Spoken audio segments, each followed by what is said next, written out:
bonjour à toutes et bonjour à tous, bonjour, merci d'être venu pour écouter ce soir Amziane Keza pour son dernier ouvrage qui est un recueil de nouvelles, Au loin si j'y suis, 4 nouvelles dont nous parlerons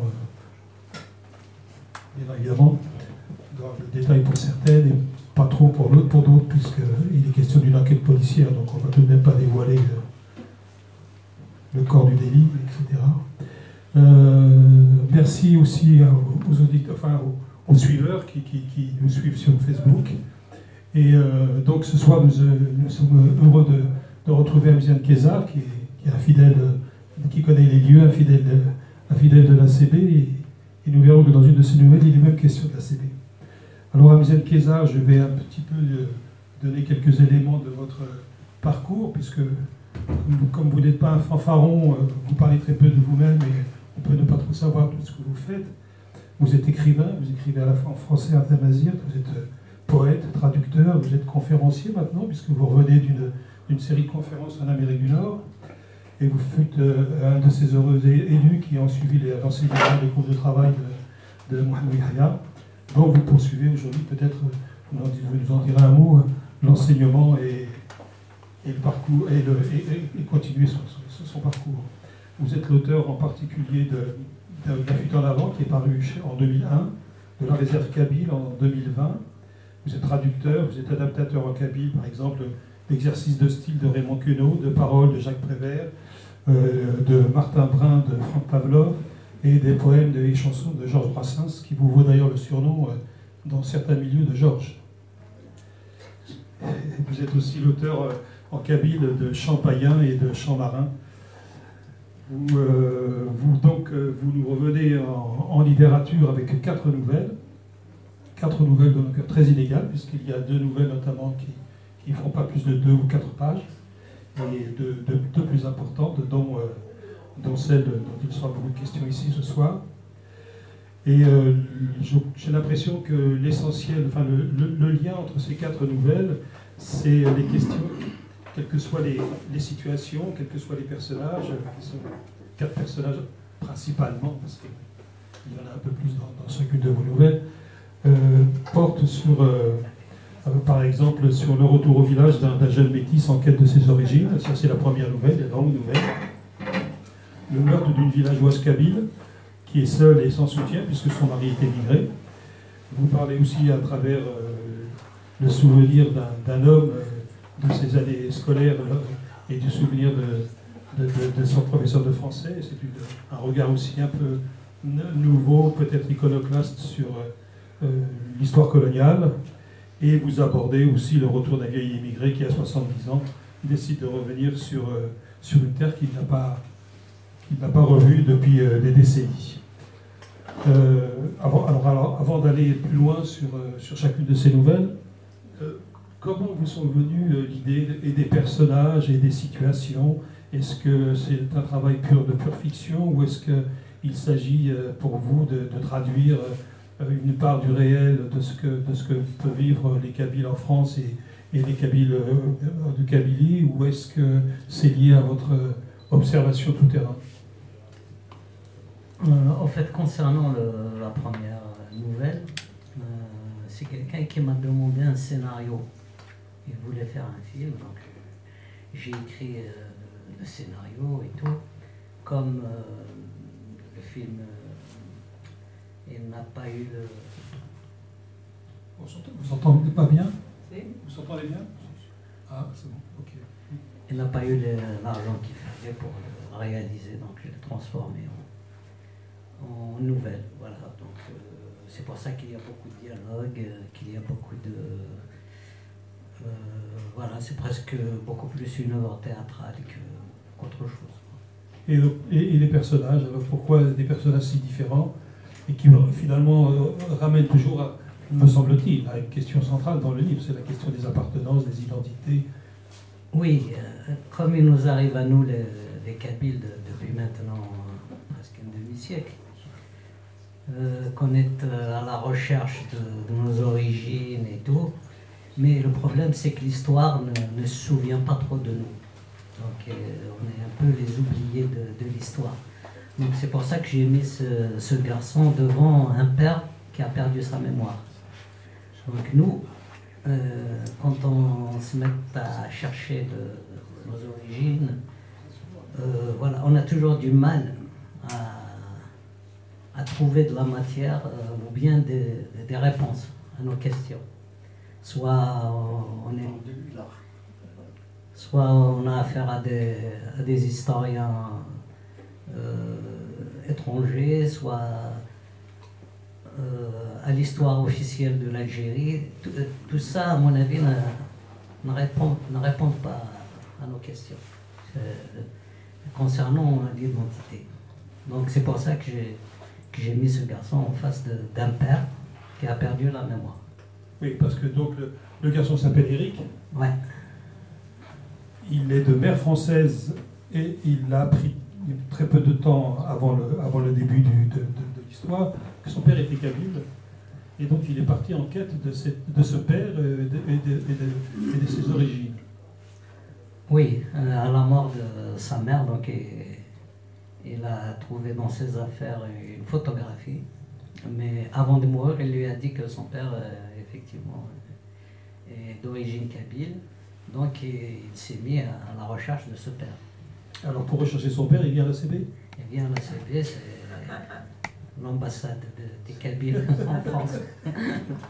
On a plus de chances de trouver quelque chose quand même à l'ACB que... Enfin, il y a l'ACB et il y a le bistrot. Ah, le bistrot, oui. Avec Dionysos. Oui. Dionysos qui sert des verres de vin à tout le monde. Voilà. Dès qu'on entre, on a un verre offert par Dionysos.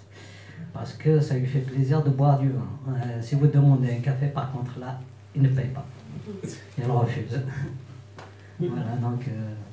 et puis, voilà, j'ai essayé de créer quand même une ambiance, une bonne ambiance autour de cette recherche, parce que les gens de chez nous, c'est un peu comme les Italiens. Si vous demandez votre chemin en Sicile, eh ben, vous avez 20-30 Italiens qui viennent pour vous aider, quoi. Après, vous avez le choix. Et ils parlent tous en même temps et tout. C'est un peu ce qui se passe dans ce... Tout le monde voulait aider Eric à retrouver son père. Et de bon cœur, quoi. Autour du vin, autour d'un bon couscous, autour de... Voilà, donc... c'était voilà, dans la bonne ambiance, ce qui n'est pas peut-être le cas quand on cherche nos origines historiques. Alors avant de revenir sur cette question, il me semble que vous soyez vraiment bien amusé à décrire quand même les personnages de café. Hein. Il y a Dionysos, effectivement, il y a celui qui vient ici pour affaires, c'est entendre... Oui, j'ai essayé de mettre en scène différents personnages, par exemple un sans-papier qui ne voit pas le bout du tunnel, donc lui il est négatif, il répond toujours à côté, et voilà, un retraité, que d'ailleurs le sans-papier accuse d'affairisme et tout. Et puis il y a Dionysos, qui a un bon cœur, qui offre des verres à tout le monde. Et puis il y a un peu de tout, quoi.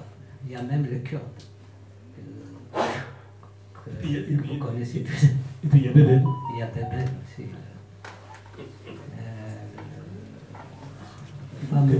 Que vous avez pas l'orthographie. Hein. Ah, ça, B-E-N-D-E-N. B-E-B-E-N. Il n'y a pas de E à la fin. Alors on disait sur cette quête des origines, c'est vrai que ça le travaille tellement, le jeune Eric, qu'il suit des analyses, qu'il se pose des questions, qu'il refuse même de draguer la moindre kabyle qu'il croise, parce qu'il a appris qu'il avait aussi une sœur, et donc il craint de tomber sur sa sœur s'il draguait une kabyle. Oui, c'est quand même pour lui une obsession, quoi. Il avait peur effectivement de draguer des femmes kabyles. D'ailleurs, c'est pour ça qu'il raconte l'histoire de mon passant, qui est quand même horrible, cette histoire. L'ermite. Oui, l'ermite, que je vous invite de dire si vous ne l'avez pas encore lu, parce que elle est incroyable cette histoire. Et donc il était vraiment obsédé par cette question. Il voulait connaître sa famille, il voulait connaître son père, et ses frères, ses sœurs, pour être peut-être plus à l'aise avec les Kabyles, avec le monde kabyle. Parce que s'il l'affronte sans savoir qui est son frère, qui est son père, qui est sa sœur, c'est quand même terrible. C'est comme l'irréparable, quoi. Donc avec les valeureux du bistrot kabyle, avec la CB, il finit par découvrir qui est son père. Donc ni une ni deux, il va au village de ses origines, au village où vit son père. Et là, il découvre qui comme père? Il découvre un père complètement qui a perdu la mémoire, donc il ne se souvient de rien, et qui confond le village et Paris. Donc il pense qu'il vit toujours à Paris. Sa maison, il prend sa maison pour un hôtel, donc il se prend pour un client, donc le client ROA. Donc il veut être bien servi, bien. Et sa fille, il a une fille qui joue le jeu de serveuse, qui lui donne, qui accède à toutes ses demandes, quoi. Donc, à part les autres, ils ne jouent pas trop le jeu. Il y en a qui le prennent vraiment pour un malade, donc ils s'en foutent un peu de lui. Il y en a sa femme par exemple, qui lui en veut toujours parce qu'il l'a laissé pendant des années. Donc voilà, il y a un peu de tous les profils aussi dans cette maison. Oui. Alors il faut dire que là, ça donne des scènes, des comiques de situation où effectivement lui qui se pense être à Paris, il perturbe complètement l'ordonnancement du village kabyle. C'est-à-dire qu'il lui faut son apéro, il lui faut son petit ricard avant de passer à table, son verre de rouge à table, voire davantage, il fume des gauloises, il drague même les femmes kabyles dans le village, alors, comme s'il était à Paris, un titi parisien, ce qui peut provoquer effectivement pas mal de désordre. Oui. Vous jouez là avec les appartenances. Oui, mais je crois que les Kabyles, ils aiment bien ce genre de personnage parce que ça met beaucoup d'ambiance. Et lui a mis beaucoup d'ambiance au village, quoi, en se prenant pour un Français, un Parisien. Et c'est tout le monde qui répond un peu, qui lui font croire qu'il est toujours à Paris, quoi. Et donc lui, il se trouvait bien parce que finalement, quand on nous parle de l'intégration, il était bien intégré en France, Cassie. En arrivant au village, quand il a perdu sa mémoire, et il a retrouvé ses réflexes parisiens, sa vie parisienne, son passé parisien. Donc voilà, je crois qu'il était plutôt un vrai Parisien, plus parisien que kabyle. Et d'ailleurs, ce qui est sans jouer le pédant, mais ce qui me semble profond dans cette histoire, c'est cette mise en miroir entre un jeune français pur sûr qui vient rechercher ses origines kabyles ou sa part de kabyléité, fut-elle illusoire, et puis un père kabyle pur sûr comme lui qui se dit français, quoi, qui vit comme un français. Oui, c'est ce qui est bien dans ce. Finalement, tout le monde cherche quelque chose, hein, une identité qu'il pense qui lui manque pour vraiment être bien avec lui-même, avec ça.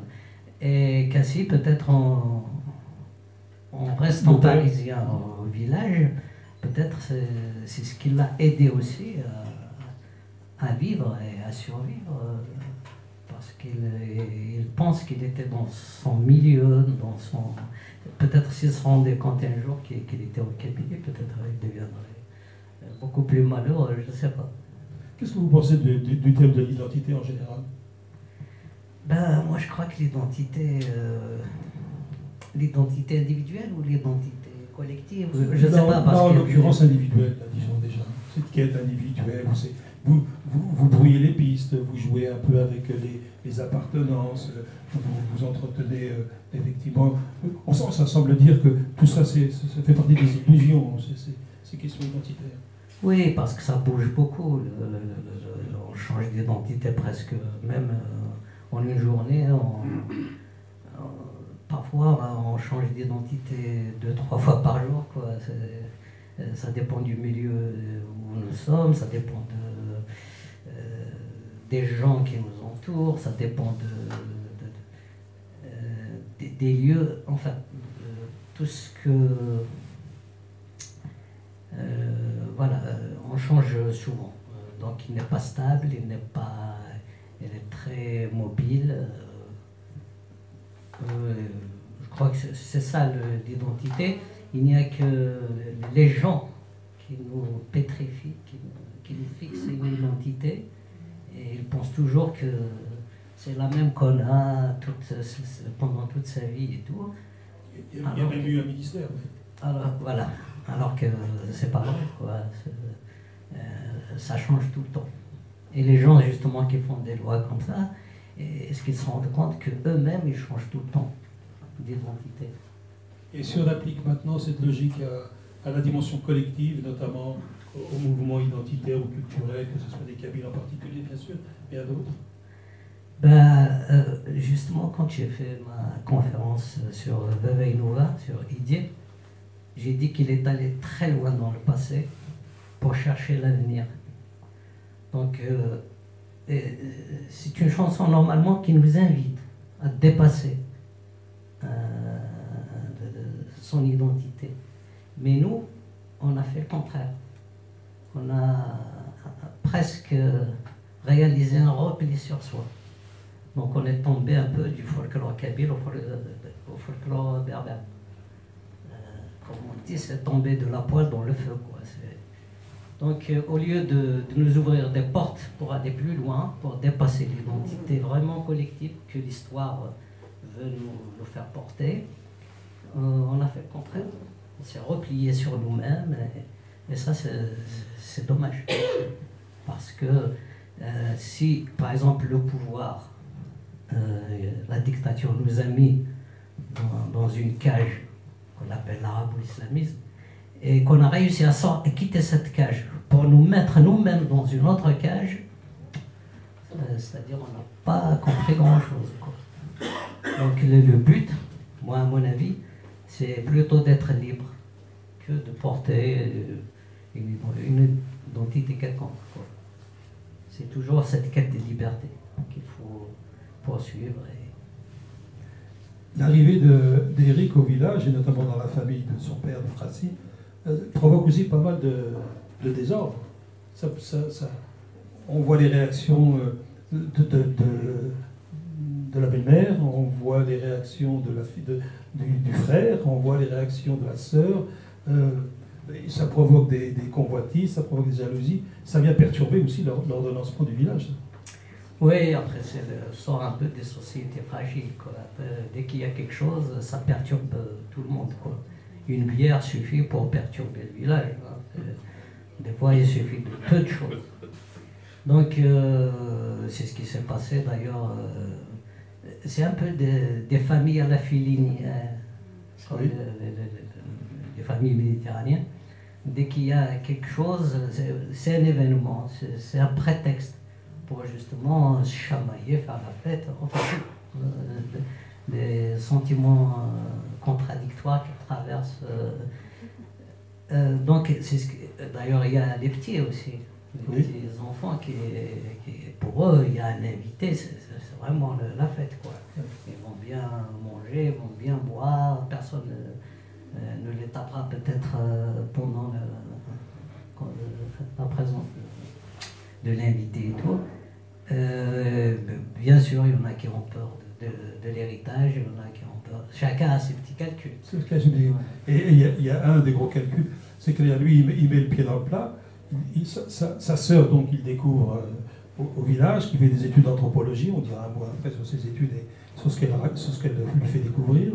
lui, naïvement, lui dit mais je vais t'aider à venir en France pour poursuivre des études. Ce qui ne plaît pas du tout au grand frère qui, lui, a d'autres ambitions. Oui, parce que le frère, il pense que c'est lui qui doit être en France, pas sa sœur, quoi. Sa sœur, c'est une femme, elle n'a rien à faire en France. Alors que Eric, il pense différemment. C'est plutôt elle qui doit être en France parce que il fait des études, voilà. Donc c'est plus légitime que sa sœur vienne continuer ses études. Alors que lui, il veut juste venir. Voilà, il va jusqu'à lui demander un rôle dans le. Oui, il est cinéaste. Voilà. Alors qu'il n'a jamais fait de cinéma. Oui. Laisse-moi venir en France, après je m'occupe du reste. Voilà, exactement. Alors, il y a, même dans les autres nouvelles, mais les femmes ont une place particulière, j'ai l'impression, dans vos textes. Que ce soit par exemple ici, la femme kabyle qui se retrouve seule parce que le mari est parti, que ce soit la française qui était avec le père d'Éric Rassi, ou que ce soit sa jeune sœur, c'est quand même des parcours à chaque fois de douleur au contraire. Oui, malheureusement, on a tous connu la condition féminine en Kabylie. C'est des femmes qui ont souvent beaucoup souffert de tout. Soit par exemple des femmes justement d'immigrés qui partent et qui laissent pendant 1 an, 5 ans, ils reviennent chaque année. Ou bien des femmes qui ont perdu leur mari parce qu'il y a eu la guerre, ou bien des femmes qui ont eu la malchance d'épouser des pauvres. Donc c'est rare où on tombe quand même sur des femmes qui ont une bonne condition quoi, de vie. Voilà, donc, mais même en France, en l'occurrence, en plus. Ça nous poursuit partout, de toute façon. La vie qu'on se fait, quoi. On construit quelque chose et puis partout, et il nous poursuit. Voilà. Même quand on change de lieu, quand on change de pays, généralement, à un moment, on retrouve les conditions qu'on a fuies. Alors cette jeune sœur qui est anthropologue, c'est elle qui a introduit peut-être la dimension politique, identitaire dans ce livre. Oui, après, dans cette nouvelle. Je voulais donner surtout la différence entre l'anthropologie et l'histoire. Oui. Oui, parce que je fais l'anthropologie, parce que l'anthropologie, c'est un peu le contraire de l'histoire. L'histoire, moi, à mon avis, c'est une discipline politique. Il est là pour justifier les guerres, les massacres, la domination et tout. Il suffit de... Et puis l'anthropologie, elle est plutôt du côté des petits peuples, des petits, voilà. Par exemple, anthropologiquement, nous sommes des Méditerranéens. Mais historiquement, nous sommes des Arabes. C'est quand même différent. Parce que l'histoire, elle ne tient pas compte de la culture, des habitudes. Et tu as perdu la guerre, donc tu as perdu la guerre. On a perdu la guerre contre les musulmans, les arabes ou islamistes, donc on est musulmans. Et il oublie tout de suite qu'on était chrétien, qu'on était païen, qu'on était... Donc c'est ça le danger de l'histoire, en fait. Il est toujours du côté des plus forts. Voilà. Et nous, justement, naïvement, parfois on table sur l'histoire, parce qu'on pense que l'histoire va nous sauver, parce qu'on connaît Jugurtha, parce qu'on connaît... Non, je ne pense pas. Parce que l'histoire, elle est toujours du côté des forts. Quoi. Donc il faut peut-être la contourner, puisqu'elle n'est pas sympa avec nous. On peut s'en passer. C'est ce que vous faites dire à la jeune fille, c'est-à-dire qui dit à la fois, après tout, je suis plus proche d'une Sicilienne que d'une Saoudienne, oui. Et que l'histoire rassure les grands peuples, et l'anthropologie réanime les petits. Exactement. C'est vrai que quand on va acheter un billet d'avion dans une agence algérienne, on trouve là-bas des photos du Sahara et tout. Moi, personnellement, je ne me reconnais pas dedans, quoi. Mais si on me met la photo d'un village sicilien, là, c'est une autre histoire. Là, je me reconnais. C'est ce que disait Pharaon lors de son voyage en Grèce, d'ailleurs. Ben, il avait raison. Donc, l'anthropologie, peut-être qu'il faut adopter et puis voir... Donc vous encouragez la jeunesse à faire des études d'anthropologie plutôt que d'histoire? Pourquoi pas? De toute façon, l'histoire n'a jamais été tendre avec nous. Il faut pas trop la consulter ou la prendre en compte. Elle est contre nous. Sur la forme de cette nouvelle, effectivement, donc, moi j'y voyais vraiment une lecture, une composition très théâtrale, parce qu'on peut même imaginer une pièce autour de cette nouvelle. Et donc vous nous avez dit qu'au départ c'était prévu pour être un film. Ouais. D'où cette construction en dialogue, riche en dialogue, et riche en colonnes de situation, en répétition, etc., etc. Oui, exactement. C'est pour ça que j'ai choisi de faire beaucoup de dialogues. Et puis avec les dialogues, finalement, on explique aussi beaucoup de choses. Et comme notre société est une société beaucoup plus elle est orale, donc de dialogue, donc des fois on assiste à des scènes effectivement très théâtrales, quoi. Et c'est plus facile d'écrire de cette façon, de raconter des scènes au village avec des dialogues qu'avec des textes. Parce que nous, généralement, on ne sait pas décrire. Parce que la description, ça relève beaucoup plus de l'écrit, d'une tradition quand même d'écriture très bien assise. Mais les sociétés méditerranéennes, où il y a beaucoup de dialogues, beaucoup de... même comme dans les films italiens, oui. On voit qu'il y a énormément de dialogues. Généralement, on ne voit pas des gens réfléchir. C'est tout le temps en mouvement, quoi. Alors, la deuxième longue nouvelle raconte l'histoire d'un meurtre. De quoi s'agit-il? Ben, je voulais juste faire une histoire policière, quoi. Oui, là, on a changé effectivement de genre. On est dans l'enquête policière. Voilà, donc ça tombe justement sur une femme. Donc, on assassine une femme. Et c'est presque la même chose. Hein. Il y a l'homme, c'est lui qui est stérile, mais c'est la femme qui doit mourir parce que c'est de sa faute, quoi. Donc c'est comme le type qui veut y aller en France, alors que c'est sa soeur qui est normalement qui est prioritaire. Oui.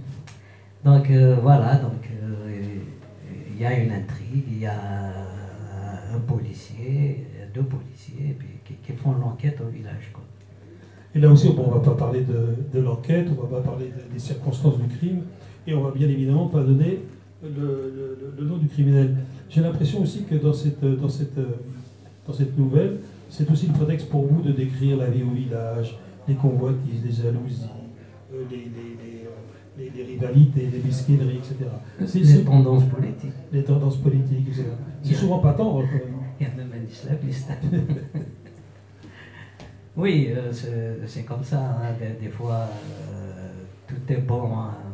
Tout est prétexte pour parler, pour se chamailler, voilà, des fois, on a des gens qui épousent des idées politiques, mais dès qu'ils rencontrent son voisin, il a les mêmes idées que lui, tout de suite il change, quoi. Il passe juste pour emmerder le voisin. Il n'y a aucune conviction derrière. Ça fait de l'ambiance.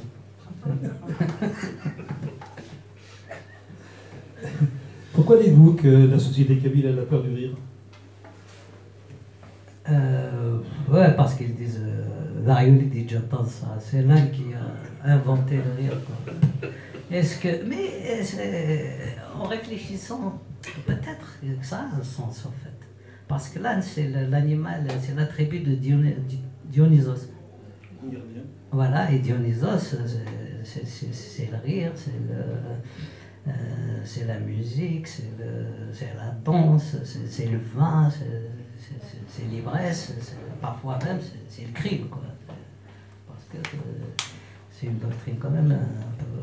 Donc peut-être ils excluent le rire justement de la sagesse à cause de ça. Donc ils attribuent le rire à l'âne.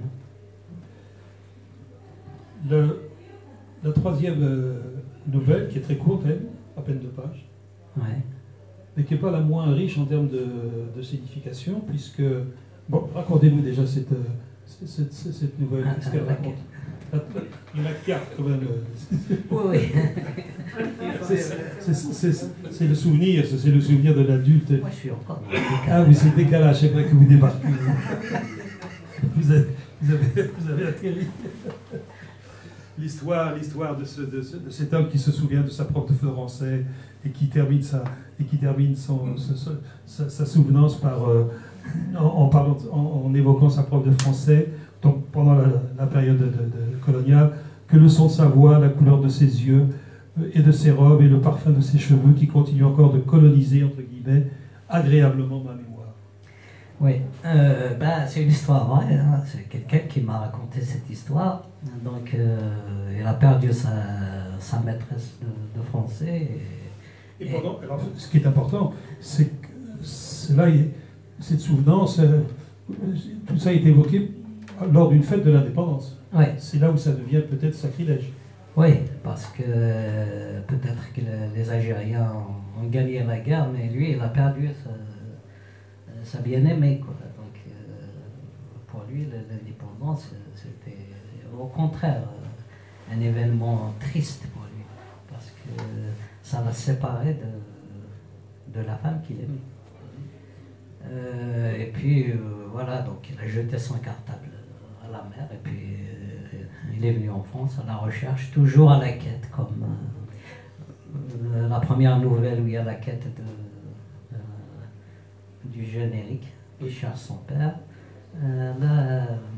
les policiers qui cherchent l'assassin, et lui qui cherche sa maîtresse. Sa maîtresse, mais sa maîtresse, ce prof, vous voulez dire, hein, parce qu'il y avait... c'est sa maîtresse à l'école. Oui, oui, bien sûr. La maîtresse d'école, hein. Petit garçon. Son ancienne maîtresse. Oui, oui, mais je sais qu'il y en a dans cette salle qui peuvent comprendre différemment. Ah, ça, même dans ce cas-là, ça vaut le coup. Hein.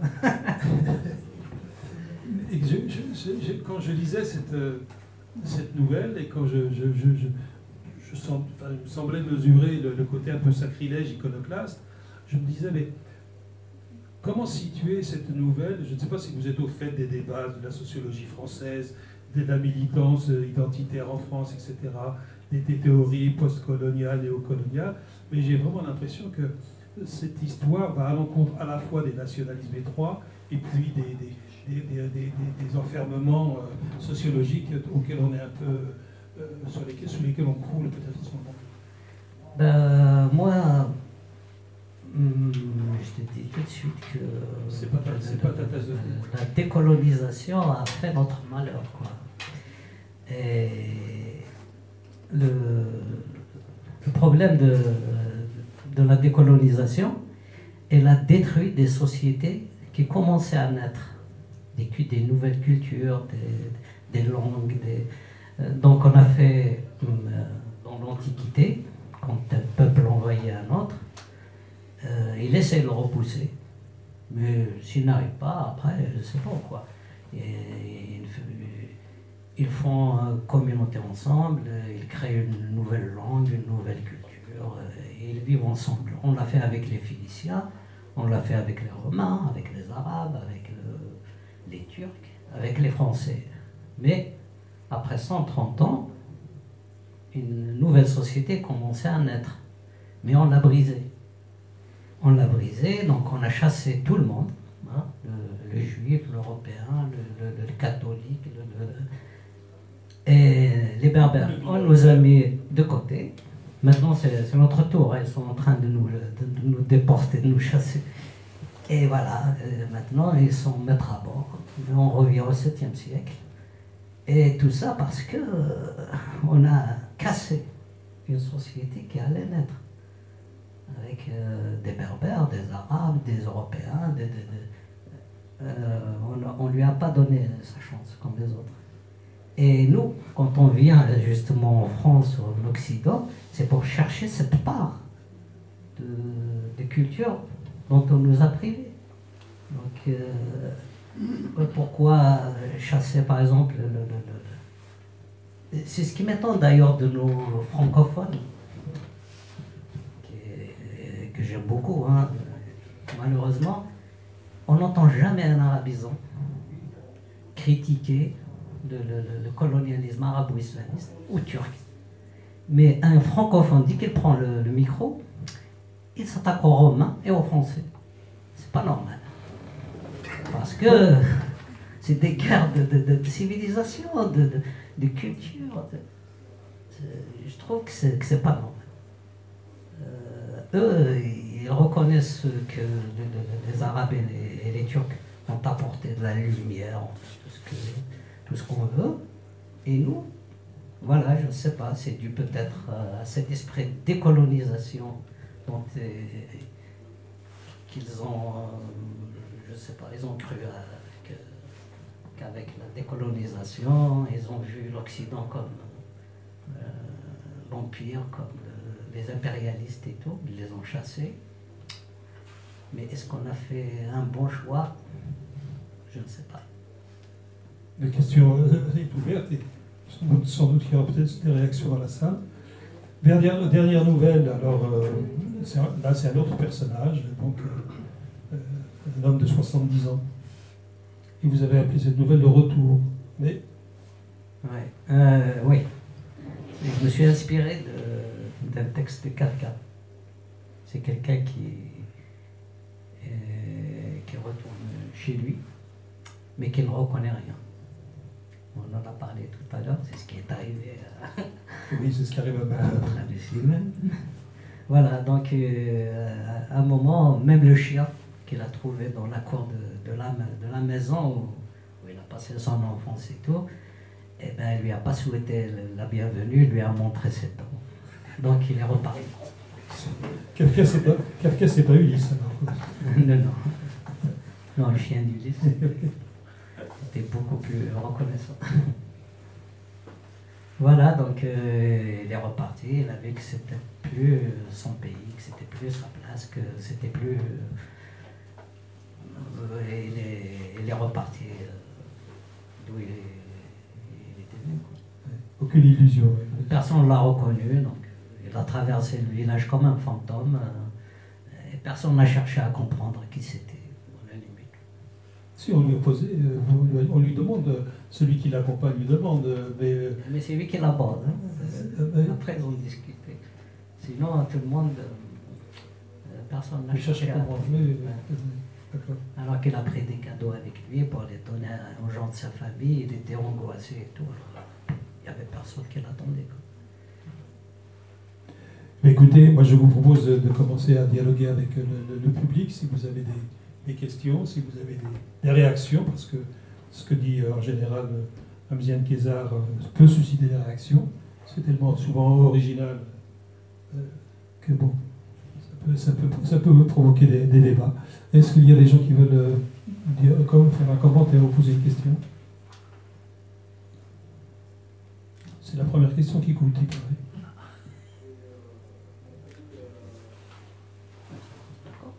Tu crois que c'est la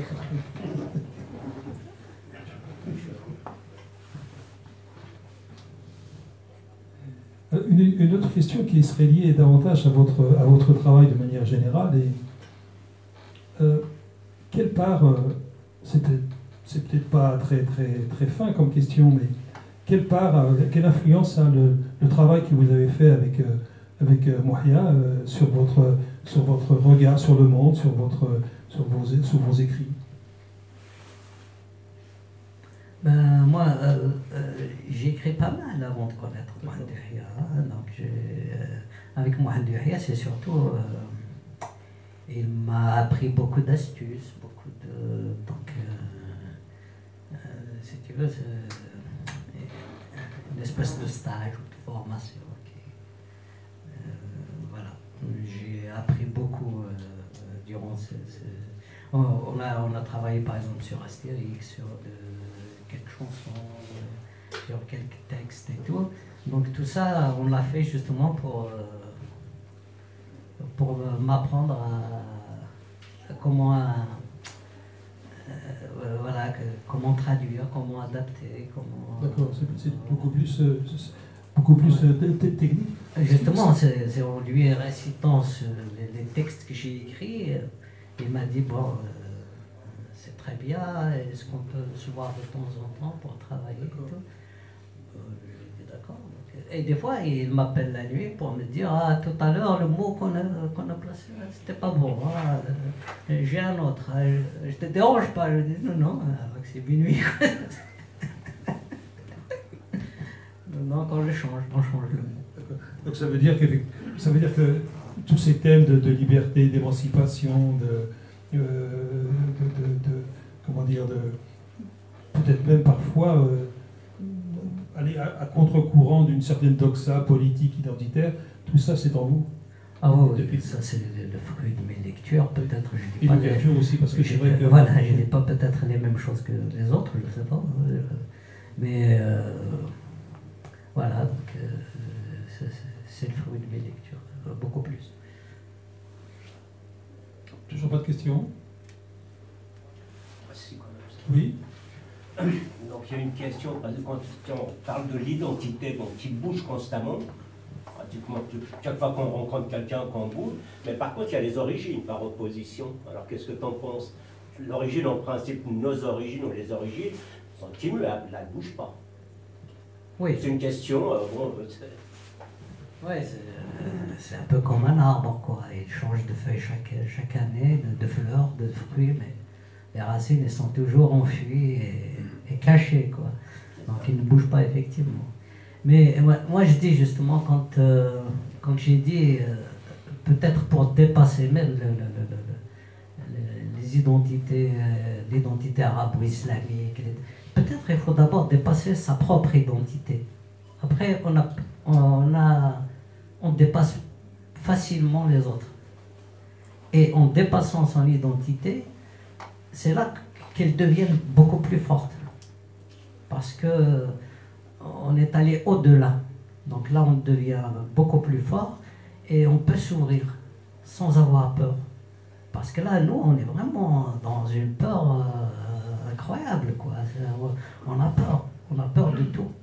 Pourquoi? Parce qu'on est fragile, on n'est pas fort intellectuellement, on n'est pas fort spirituellement surtout. Par exemple, les musulmans n'ont pas de nucléaire, mais ils ont Allah. C'est une station nucléaire, quoi. Ça leur donne de l'énergie, de la force. Nous, on n'a rien. On nous tue un artiste, on n'arrête pas de pleurer parce qu'on n'a rien. Eux, vous pouvez tuer tout le monde, ils s'en fichent. Il n'y a pas de mal. Donc, effectivement, en revenant à, peut-être j'ai fait une digression, aux origines, oui, les origines, on ne peut rien faire, quoi. Mais, voilà. Non, donc tu rejoindrais quelque part, alors, le nom m'échappe, avec l'âge, la mémoire elle est défaillante, d'origine libanaise qui est à l'Académie française. Amin Malouf. Amin Malouf, avec les identités meurtrières. Oui, et je l'ai lu il y a très longtemps. Ah oui, non, mais pas de beaucoup de choses. C'est le décalage horaire. Non, ça c'est le décalage. C'est l'âge. Il a dit c'était l'âge. Oui, mais effectivement, je me rappelle vaguement. C'était... Donc il parle justement de ces identités où on se perd et puis finalement nous perdent. Les identités meurtrières, c'est ça. D'ailleurs, pour rester Amin Malouf, il n'aime pas le terme identité. Il a d'ailleurs écrit un livre qui s'appelle tout simplement Origine, où il revient effectivement sur toutes ces questions d'une manière, en posant un regard très particulier, effectivement, qui ne fiche pas. Mais qu'est-ce que vous entendez par il faut dépasser nos identités, concrètement? Eh ben, peut-être nous ouvrir plus sur l'universel, sur d'autres univers et tout. Nous, notre problème, c'est qu'on est trop repliés sur nous-mêmes. Par exemple, au lieu de lutter justement pour devenir libre, pour devenir des citoyens, on est toujours dans la lutte pour garder une identité qui n'est pas peut-être émancipatrice. Il n'y a aucune identité en Afrique du Nord pour le moment qui est émancipatrice. Ni le Mazerf, ni le Kabyle, ni le Chaoui, ni le Mzab, ni l'Arabe, ni l'Islam, rien. Seulement il y a l'islamo-islamisme qui a le pouvoir, il va bouffer toutes ces petites identités. Après, il n'aura rien à bouffer, il va se bouffer lui-même. C'est comme ça, c'est comment dire, c'est le destin des tueurs. Quoi. Il tue tout, après il se tue lui-même. Donc peut-être il faut renouer avec la Numidie antique, pas pour revenir en arrière, mais pour s'en inspirer. Il faut revenir peut-être à la culture gréco-latine, comme ils ont fait en Europe. Après tout, on a quand même notre part d'héritage. Hein. L'Afrique du Nord a donné quand même beaucoup de penseurs. Terence, Apulée, Saint-Augustin, et puis Camus, qu'on a chassé. Je vous le rappelle. On a chassé donc toutes ces cultures, et voilà, on se retrouve aujourd'hui dans un temps qui n'est pas le nôtre, dans un espace qui n'est pas le nôtre, qui est un espace quand même temps arabe ou islamiste. Même le temps, quand quelqu'un t'impose son temps, son rythme et tout, il t'impose le reste. Sa culture, sa spiritualité, alors qu'on était avant dans le temps universel, avec le latin, puis avec justement l'arrivée de la France. Ça nous a réconcilié un peu avec ce monde latin. Et maintenant, quand par exemple ils nous disent qu'il faut écrire le berbère avec les lettres latines, oui, ils veulent adopter la lettre, mais pas l'esprit. Et c'est pour ça qu'ils se rencontrent. Parce que la lettre, elle peut susciter aussi cette quête de l'esprit latin. Et ils ne veulent pas. Voilà. Donc eux, ils ont compris. Nous, pas encore. Donc si je comprends bien, il y a à la fois un mouvement vertical qui est de se réapproprier l'espace méditerranéen, le paganisme ancestral, et s'ouvrir aussi au monde. Ce serait une façon, si ce n'est de dépasser, en tout cas de réinstaller non pas une identité, mais une culture dans le présent et dans l'universel. Oui, parce qu'il y a un philosophe allemand qui dit qu'on devient allemand, on ne devient allemand qu'en passant par la Grèce. Donc c'est à travers la Grèce, c'est à travers Rome qu'on se découvre. Quand on visite la Grèce, c'est pas pour découvrir des colonnes, on se découvre à soi-même. Donc je crois que le retour à ces cultures pourra être une perspective. La Méditerranée pourra être une perspective avec justement cette culture gréco-latine qui est un pont entre l'Afrique du Nord et l'Occident. Après tout, on a quand même beaucoup donné dans le passé quand on était païen et chrétien à ce monde-là. Donc il est légitime aujourd'hui de le reprendre, et de le retravailler, de le repenser. C'est comme ça peut-être qu'on aura demain nos enfants qui pourront discuter avec les enfants américains, parce qu'ils auront la même culture. Mais aujourd'hui, si l'on passe de génération à génération, les enfants aujourd'hui, Eric ou d'autres, peut-être plus au fait de leurs origines, etc., sont en phase avec les Américains, avec la France, avec la modernité, avec l'évolution du monde. Oui, mais là, moi je fais surtout allusion à l'école, au régime politique qu'on nous impose en Afrique du Nord. Donc c'est des régimes qui ne sont pas en phase justement avec ces cultures. Demain peut-être nos enfants qui sont nés ici en France, ils ne pourront pas aller en Kabylie parce qu'ils auront des cousins complètement différents. Ils n'ont pas la même culture, pas la même civilisation, donc ils auront du mal à y aller. Mais par contre, si l'école change, si l'Afrique du Nord arrête comment dire, de se bagarrer, de lutter pour ces identités de haraga qu'on a en Afrique du Nord, ces petites identités qui nous bloquent, qui nous font même souffrir, quoi, qui nous frustrent. Donc peut-être on aura peut-être un meilleur sort. Une réaction? Monsieur Mitref, allez-y. En réalité, je ne voulais pas réagir jusqu'à ce que Abziane me fasse penser qu'il a oublié quelque chose qui est immuable dans l'histoire de l'humanité, c'est qu'il y a toujours eu des dominants et des dominés, y compris à l'époque de Rome, de la Grèce, etc. Et ça continue.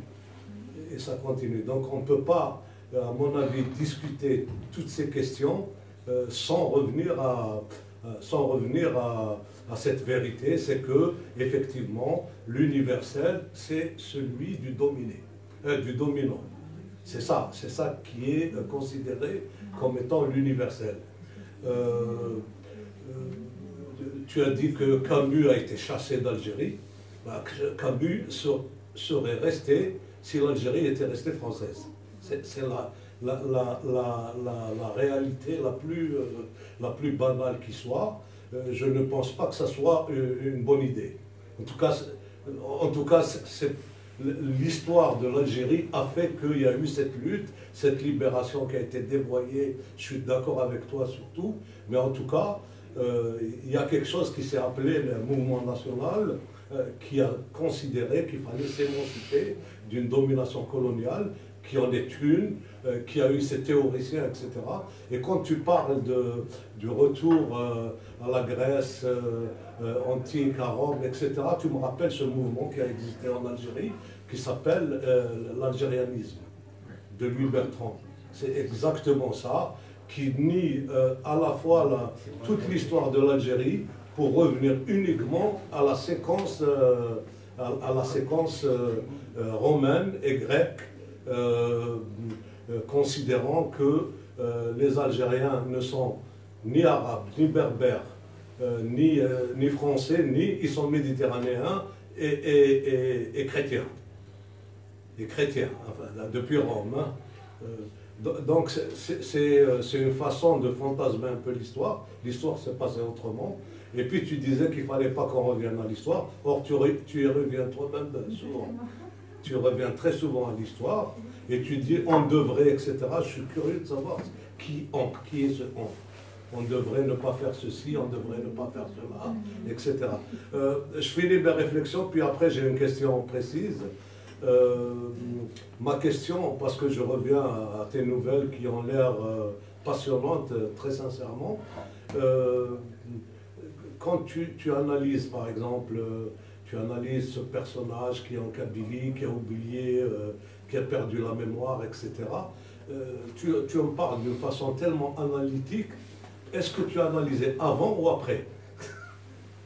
C'est-à-dire, est-ce que c'est en écrivant, avant d'écrire, est-ce que tu as pensé à cette interprétation que tu fais toi-même, où tu t'es contenté de raconter l'histoire, puis après tu as découvert, voilà.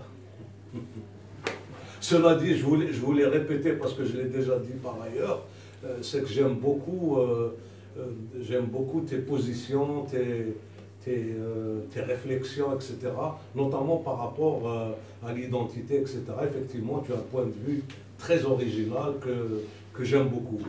Voilà. Merci. Oui, effectivement, j'ai écrit ces histoires sans réfléchir au départ aux conséquences. Donc, c'est en écrivant, c'est par la suite que j'ai trouvé effectivement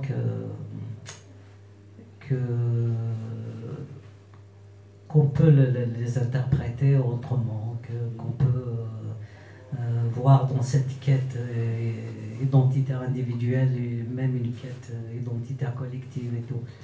Et le jeune Eric avait les mêmes problèmes que nous avons nous-mêmes quand on essaye de... mais sincèrement, tu as raison, je n'ai pas réfléchi au départ. J'ai essayé d'être plutôt cohérent dans le texte. C'est tout ce que j'ai cherché au départ. Dans l'histoire. Voilà. C'est par la suite que je me dis, tiens, ça peut vouloir dire ça ou ça. Voilà.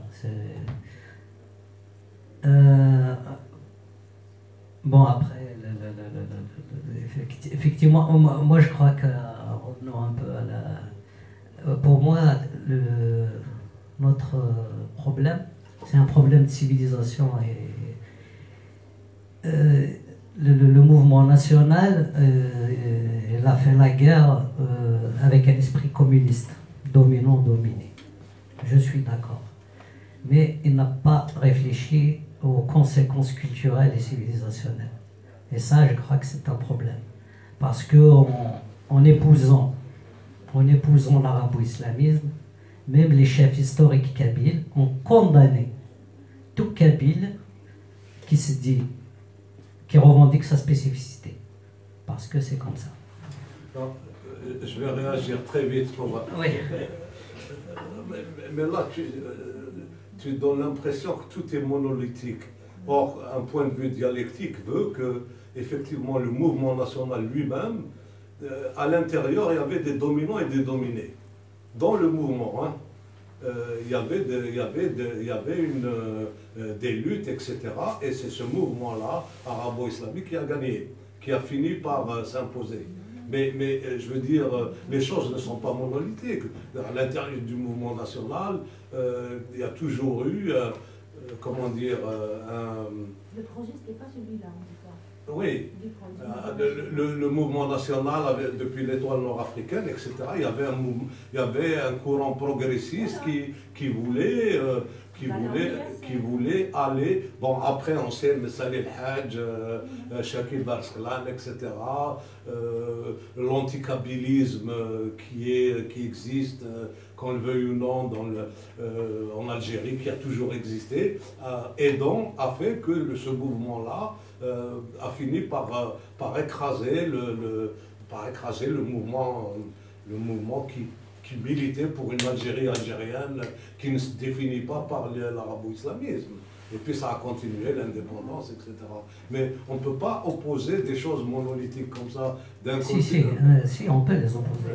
Pourquoi?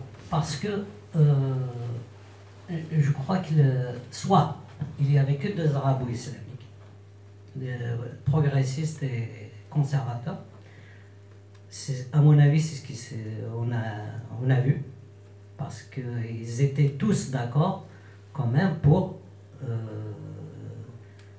l'indépendance de l'Algérie dans le cadre arabo-islamique, dans la Oumma et tout ça. Personne de toute façon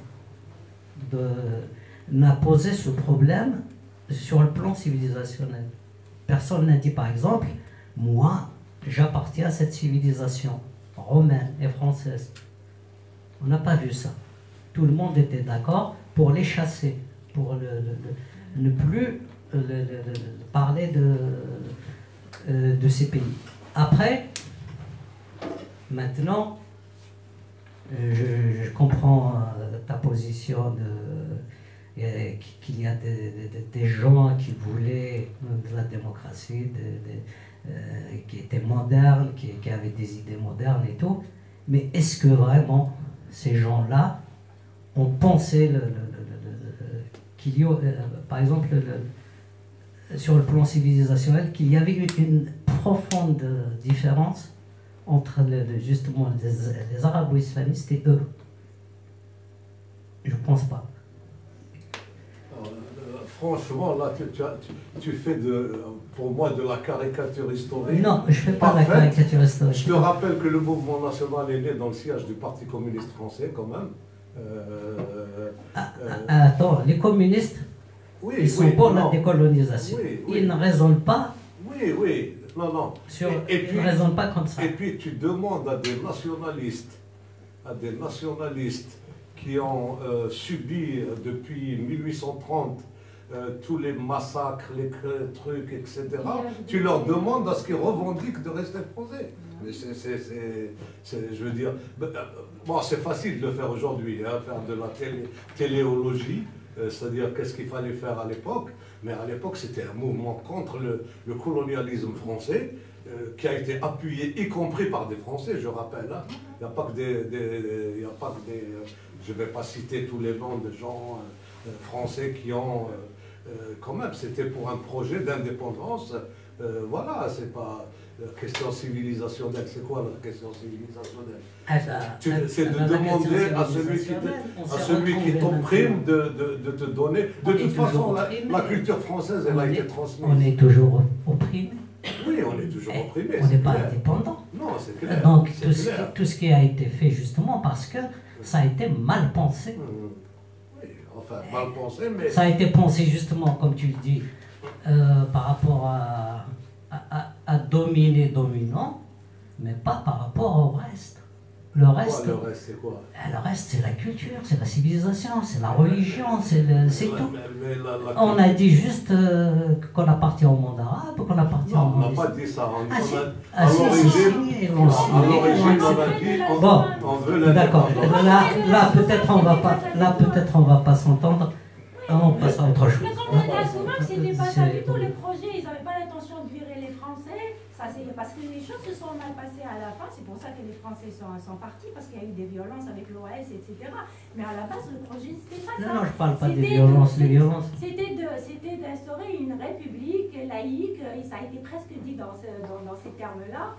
Pas de monarchie, pas de théocratie, etc. Donc le projet, c'était pas ça à la base. C'est parce que ça s'est mal passé à la fin. C'est pour ça qu'il y a eu l'État qui est rentré. C'était le courant, effectivement, arabo-islamiste qui a gagné. Il a gagné, mais pourquoi aller avec eux? C'était pas ça. Il n'était pas question de... Pourquoi aller avec eux? C'est ça? Oui, parce que... Donc aller avec eux, c'est pour ça qu'il y a eu 2019, c'est pour ça qu'il y a eu 80, il y a eu 2001, il y a eu 2019 et qu'on continue encore dans le... Il y en aura d'autres. Il y en aura d'autres. Parce que quand on prend un mauvais départ, on arrive toujours à avoir... Une dernière question? Non, c'est pas une question, je voulais dire seulement dans toute révolution, ou bien l'indépendance, je veux dire, la question culturelle, c'est la dernière des questions qu'on se pose, qu'est-ce qui va se passer après? Je pense que après, c'est sûr qu'il y a un malaise jusqu'à maintenant de la culture, des différentes cultures, mais au départ, c'était pas la première question que... C'était pas le... voilà. Oui, mais dans ce genre de projet... Jamais dans même la Révolution française, jamais la question de la culture, c'est... non, parce qu'ils avaient tous la même culture, ils avaient tous la même religion. Le problème ne se posait pas...